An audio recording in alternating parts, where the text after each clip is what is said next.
How to add logo to Google Business Profile. Hey guys, welcome back to the channel. If you want to add a logo to your Google Business Profile, first of all make sure you have downloaded the logo in your computer. Now, head over to your Business Profile Manager. For this, head over to any of your preferred browser. Then tap on the tools to go for the Business Profile Manager and then sign in into your account.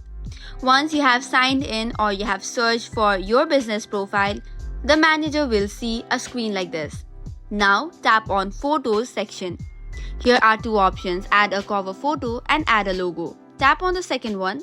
Here you can either drag and drop the image or tap on Select Image for browsing. Select your logo and tap on Open. Then tap on Save button, and within 10 minutes, your edit is completed and the logo has been added to your Google Business Profile. So that is all for today's video. For more such contents, do not forget to hit the like and subscribe button.